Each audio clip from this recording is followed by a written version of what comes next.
शांति। आज बाबा के 5 तारीख के महावाक्य हैं। बाबा ने कहा, मीठे बच्चे, इस समय तुम सबकी वानप्रस्थ अवस्था है। तुम्हें वाणी से परे अब वापस घर चलना है, इसीलिए बाप को याद करो। प्रश्न है, 21 जन्म सुख मिलने का आधार क्या है?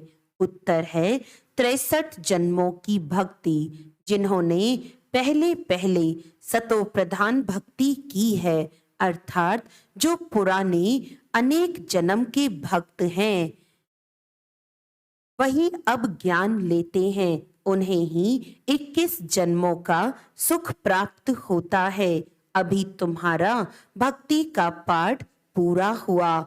भगवान तुम्हें भक्ति का फल देने आए हैं। भक्त भगवान नहीं हो सकते। गीत है, माता ओ माता तू है सबकी भाग्य विधाता। ओम शांति। बच्चों ने माता की महिमा सुनी। अब माता को भगवान तो नहीं कहा जा सकता, क्योंकि भगवान को तो पिता कहा जाता है, परम पिता। अब पिता है तो माता भी जरूर है। माता को बहुत मानने वाले हैं। माता है तो पिता भी है। माता अपने को भगवान कह ना सके, यह पॉइंट धारण करने की है।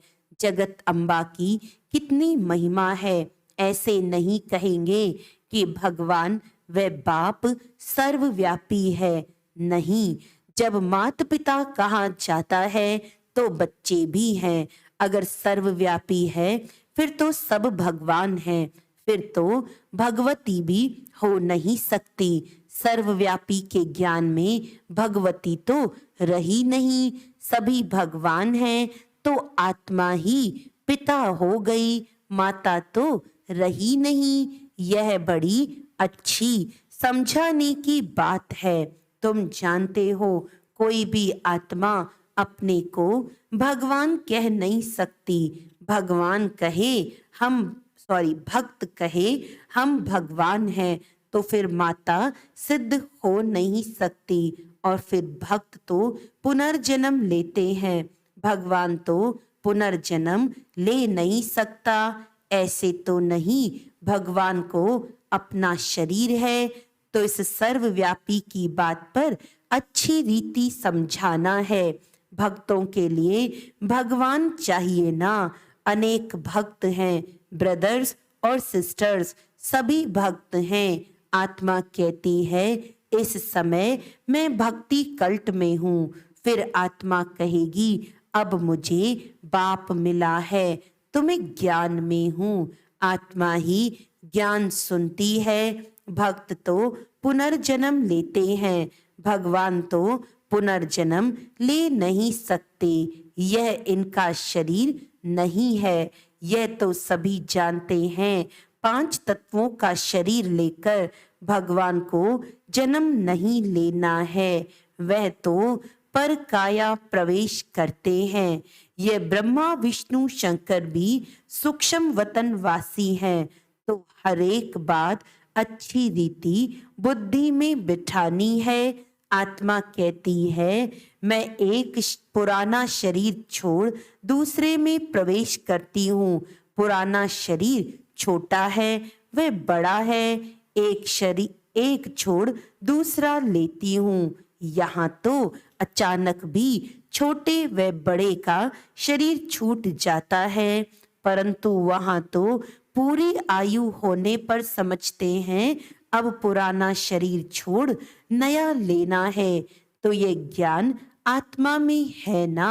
आत्मा पुनर्जन्म लेती है, परमात्मा के लिए तो नहीं कहेंगे। ब्रह्मा विष्णु शंकर को भी परमात्मा नहीं कहेंगे, वे भी सूक्ष्म वतन वासी हैं। बाबा तो मूल वतन वासी हैं। और कोई नहीं समझते कि परमात्मा मूल वतन निर्वाण धाम में रहने वाले हैं।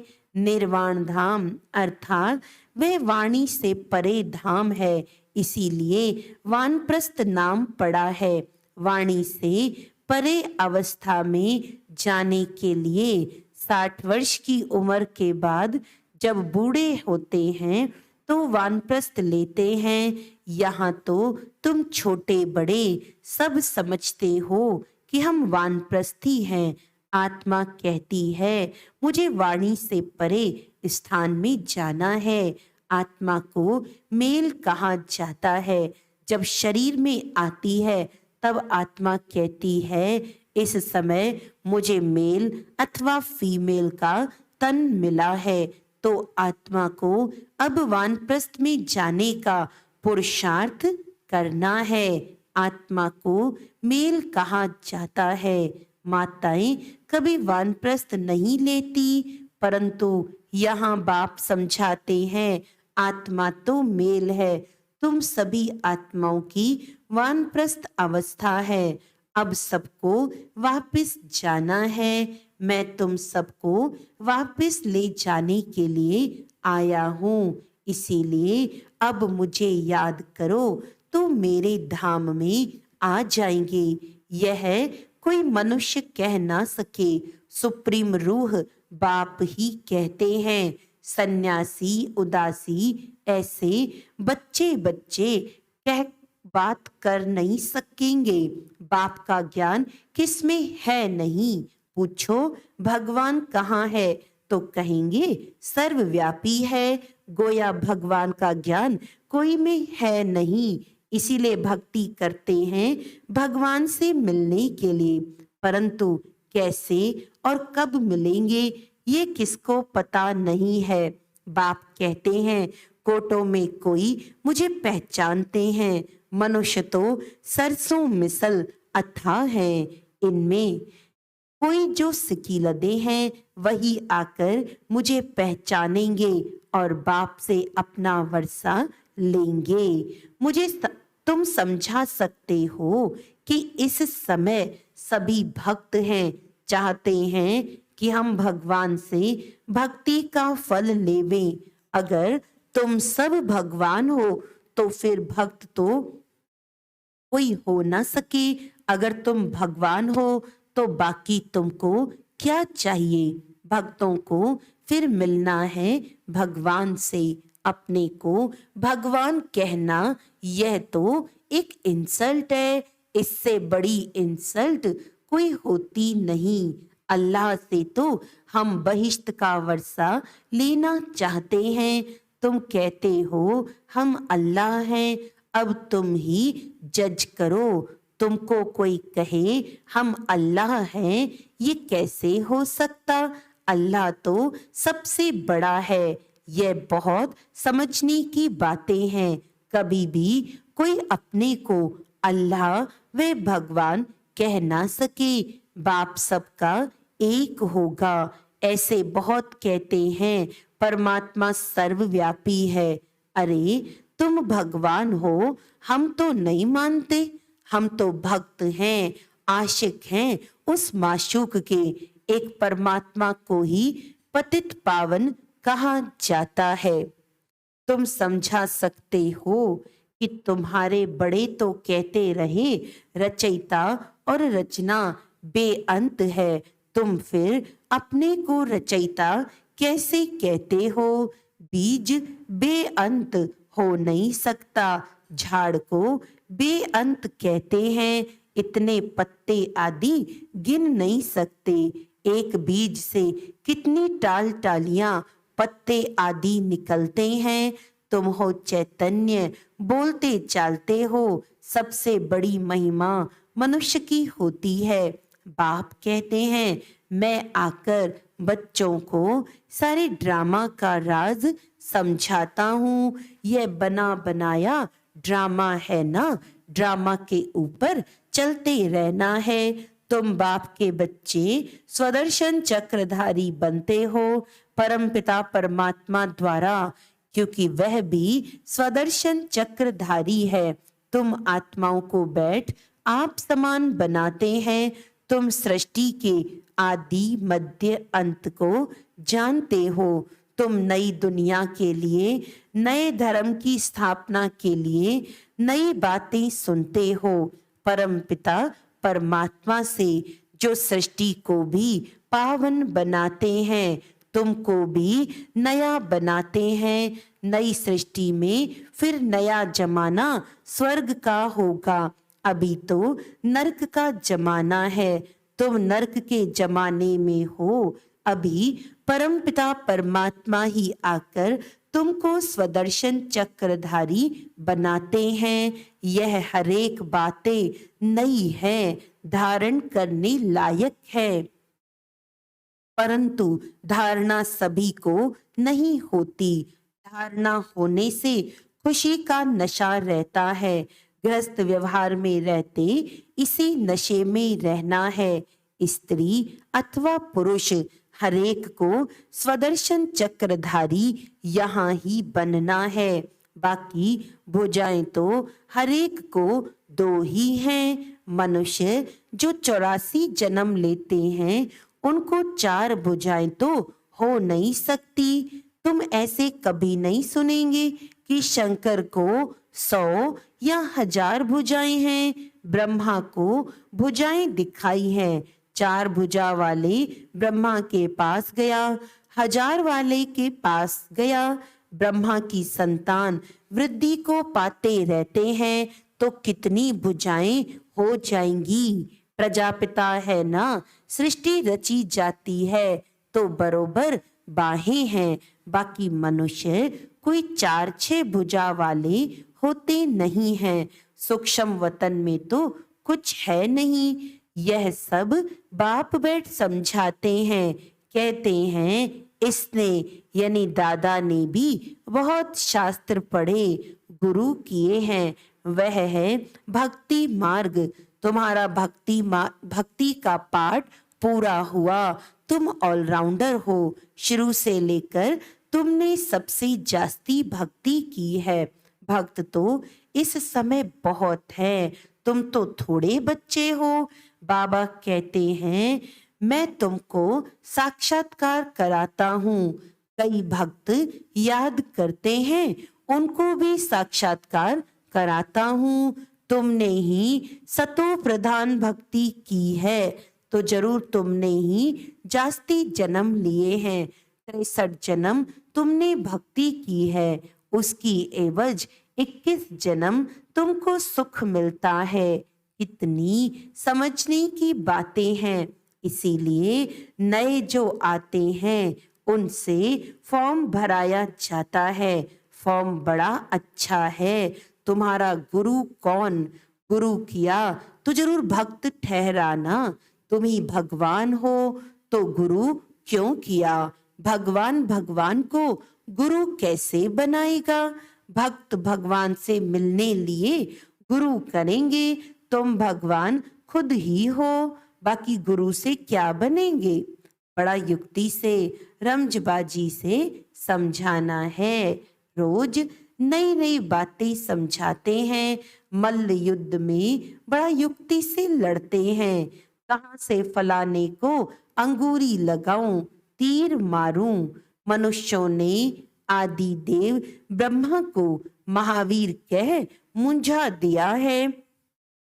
कोई महावीर को हनुमान कहते, क्योंकि हनुमान ने महावीरता दिखाई है। कहाँ वह महावीर, फिर उनका नाम पवन पुत्र रखा है। आदि देव तो ब्रह्मा है और मनुष्य हैं। जगत अम्बा भी मनुष्य है। इतनी भुजाएं आदि कहाँ हैं? माता को इतनी भुजाएं हो तो हमको भी होनी चाहिए। वंडरफुल बातें हैं। ऐसे नहीं, सभी धारण कर ज्ञान के उस नशे में रहते हैं। नंबरवार हैं। उन सत्संगों में कोई ऐसी बात नहीं रहती। यहाँ तो स्कूल है, नंबरवार बच्चे हैं। कोई को माया का तूफान आया और यह गिरा, इसीलिए ब्राह्मणों की माला नहीं बन सकती। फाइनल जब बनेंगे तो उसको रुद्र माला कहेंगे। तुम रुद्र शिव बाबा की संतान हो। रुद्र यज्ञ रचते हैं तो रुद्र का चित्र बड़ा बनाते हैं। बाकी छोटे छोटे सालिग्राम बनाकर पूजा करते हैं। बाप बैठ गुह्य बातें सुनाते हैं। जो सर्विसेबल बच्चे होंगे उनको अच्छी रीति धारणा होगी और समझा सकेंगे। यह तो बड़ा सहज है, हम आत्मा हैं। कहते हैं ब्रदरहुड है, आत्माएं सब भाई भाई हैं। भाई भाई कह फिर आपस में लड़ते हैं। जब कहते हो ब्रदरहुड है फिर फादरहुड कैसे कहते हो? सब ईश्वर कैसे कहते हो? सब भगवान भाई भाई कैसे हो सकते हैं? वह तो सब आत्माओं का बेहद का बाप है। कितनी सहज बातें हैं। तुम जानते हो ब्रह्मा द्वारा नई दुनिया की स्थापना होती है, फिर आहिस्ते आहिस्ते बढ़ती है। 1 से 2, 2 से 4 होते हैं। ऐसे वृद्धि को पाते रहते हैं। बरोबर प्रजापिता ब्रह्मा है तो जरूर नई सृष्टि रचता होगा ना। जगत पिता वह है रचने वाला, तुमको रचा है। प्रजापिता ब्रह्मा द्वारा नई प्रजा की रचना रचते हैं, अर्थात पुरानी को नया बनाते हैं। मनुष्य फिर समझते हैं सागर में पीपल के पत्ते पर आया। अच्छा, उसको फिर किसने रचा? ये बाप बैठ समझाते हैं कि नई प्रजा कैसे रचते हैं। वहां स्वर्ग में गर्भ में जैसे कि क्षीर सागर में आराम से बैठे हैं, उस समय कोई ज्ञान नहीं रहता। शास्त्रों में तो कैसी बातें लिख दी हैं।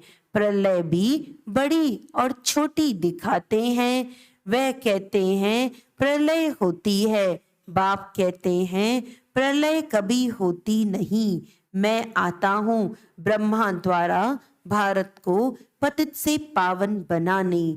पतित दुनिया में मुझे आना पड़ता है। तुम जानते हो कल्प कल्प हम बच्चे बाप द्वारा भारत को पतित से पावन बनाते हैं। एक एक को भूं भूं करते हैं। सब विकारी पतित हैं। बाप है पतित पावन, उन द्वारा हम भी खुदाई खिदमतगार बनते हैं। हम भी पावन बनते हैं और बनाते हैं। अच्छा, मात पिता बाप दादा का मीठे मीठे सिकिलदे बच्चों प्रति याद प्यार और गुड मॉर्निंग। रूहानी बाप की रूहानी बच्चों को नमस्ते। हम रूहानी बच्चों की रूहानी बाप दादा को याद प्यार गुड मॉर्निंग, नमस्ते नमस्ते नमस्ते जी। धारणा के लिए मुख्य सार है, इस बने बनाए ड्रामा पर चलते रहना है। ज्ञान का सिमरण कर स्वदर्शन चक्रधारी बनना है। सदा खुशी में रहना है। भक्तों को भगवान का सत्य परिचय देना है। भटकाने से छुड़ाना है। ब्रह्मा की मददगार भुजा बन खुदाई खिदमतगार बनना है। वरदान है, अपनी शुभ भावना के संकल्प से हर आत्मा में उत्साह भरने वाले सच्चे सेवाधारी भव।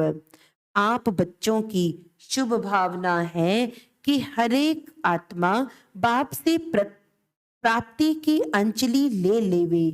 इसी शुभ भावना का फल उन आत्माओं को अनुभव करने का बल मिलता है। शुभ भावना के संकल्प में बहुत बड़ी शक्ति है जो चारों ओर के वातावरण को बदल देती है। तो सच्चे सेवाधारी वह हैं जो स्वयं भी उत्साह में रहते हैं और सेवा भी उत्साह से करते हैं और अन्य आत्माओं में भी बाप के परिचय द्वारा उत्साह भरते हैं। उत्साह ऐसी चीज है जो उसके आगे परिस्थिति कुछ भी नहीं है। वह वार के बजाय बलिहार हो जाती है। स्लोगन है, बाप दादा से अटूट प्यार हो तो ईश्वरीय मर्यादाओं पर चलना सहज अनुभव करेंगे। अच्छा, आज का व्यक्त इशारा है, जैसे आजकल दुनिया में भी मान से सम्मान मिलता है। कोई प्रेसिडेंट है तो उसका मान बड़ा होने के कारण सम्मान भी ऐसा मिलता है। ऐसे आप बच्चे भी सम्मान से ही विश्व का महाराजन बनेंगे और इस सम्मान के कारण विश्व सम्मान देगी। तो सिर्फ अपने सम्मान में स्थित रहो तो सर्व प्राप्तियां हो जाएंगी। अच्छा, ओम शांति।